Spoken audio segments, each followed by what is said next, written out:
Olá, o meu nome é Cintia Dalfovo e eu faço mestrado em Educação na Universidade da região de Joinville. E sob a orientação da professora Aliciene Fusca Machado Cordeiro, eu estou desenvolvendo uma formação docente voltada à inclusão de pessoas autistas. Essa formação se fundamenta na psicologia histórico-cultural de Vygotsky. E para entender o desenvolvimento das funções mentais superiores como primordialmente social e cultural, ou seja, se desenvolve no indivíduo enquanto ele se relaciona com o seu meio. Ou seja, nós não podemos entender as características autistas como predeterminações genéticas devido ao seu diagnóstico. Isso significa que nós não podemos entender dificuldade de comunicação, de linguagem, de autorregulação e outras características usualmente associadas ao autismo como inerente a eles, mas há uma inadequação ao que eles necessitam para ter um adequado desenvolvimento e o meio que eles se encontram, usualmente a escola, que é entendida como um meio extremamente desregulador para a maioria das pessoas autistas. Essa pesquisa também se ampara no modelo social da deficiência, segundo o qual as dificuldades encontradas pelas pessoas com deficiência se encontram não no indivíduo, mas na sua relação com o seu meio social. Ou seja, a sua efetiva inclusão deve passar por mudanças da sociedade para que essa pessoa possa ser incluída. Não deve ser, dessa forma, o autista não deve ser normalizado e para se adequar aos comportamentos esperados, mas sim, o ambiente deve ser modificado para que o autista possa se sentir seguro, confiante e bem regulado para poder prestar atenção nas aulas. A visão do modelo social da deficiência é coerente com a psicologia histórico-cultural e, indo mais além, para entender que não apenas o meio deve ser modificado para que a pessoa com deficiência possa ser inclusa na sociedade, não em apenas em um dado momento, mas como todo um processo, dado que o indivíduo se desenvolve de acordo com suas relações no meio, para que ele possa se desenvolver de forma adequada, ou seja,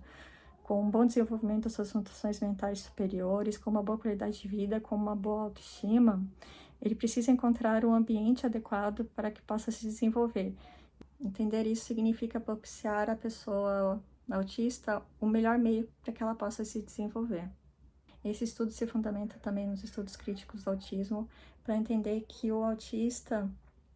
não é apenas uma série de comportamentos definidos lá no Manual de Patologias Psiquiátricas, com problemas de comportamento e movimentos repetitivos, mas para entender como alguém que tem uma percepção diferente do mundo, que sente o mundo e processa o mundo de uma forma diferente. Em especial, a teoria do monotropismo, que vai identificar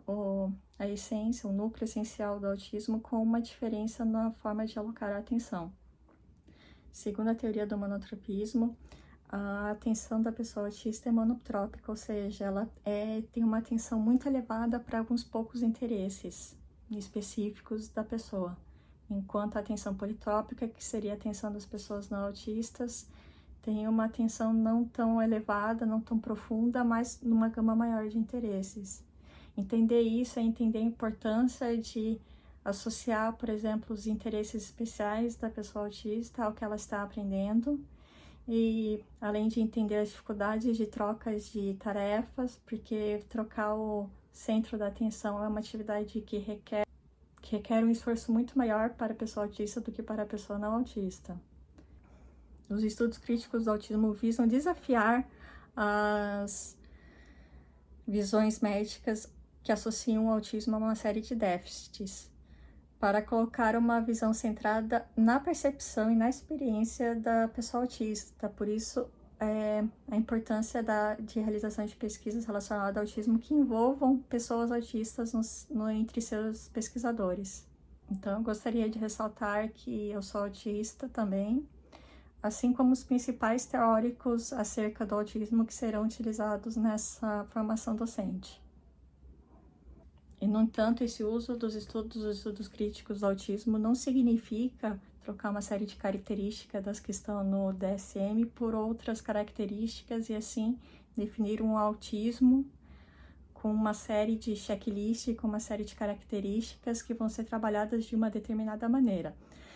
Não, o essencial é a psicologia, da psicologia história cultural, é entender que a criança com deficiência tem que ser estudada enquanto criança, no seu desenvolvimento específico. E para não trocar uma limitação dada pelo DSM por outro tipo de limitação segundo uma outra teoria, mas para que o educador efetivamente possa entender como aquela criança aprende da melhor forma, para que ela possa ter acesso ao mesmo currículo que as demais crianças e possa desenvolver suas funções mentais superiores da mesma forma que as demais crianças. Nós acreditamos que a forma como é realizada a formação docente é tão importante quanto o que a fundamenta. Por isso, essa formação não pode ser dada como uma mera palestra, como uma mera transferência de conhecimento de um especialista para os professores. Essa formação, então, só pode ser realizada de forma colaborativa e dialógica para que, enquanto pesquisadora e formadora, possa trabalhar junto com os professores para trabalhar na sua realidade da sua escola com aquelas crianças para construir um conhecimento que efetivamente faça sentido naquela realidade. Espera-se, com essa pesquisa, propiciar um ambiente no qual as professoras possam desenvolver sua profissionalidade docente. E assim, construir um conhecimento em que se sintam aptas a propiciar o melhor ambiente e as melhores ferramentas de ensino para os seus estudantes. Os encontros serão gravados para que seja feita uma posterior análise das significações das docentes acerca do autismo e se esse percurso formativo que está sendo proposto é capaz de propiciar uma transformação dessas significações para uma significação mais humanizante e empoderadora, tanto delas quanto de seus estudantes.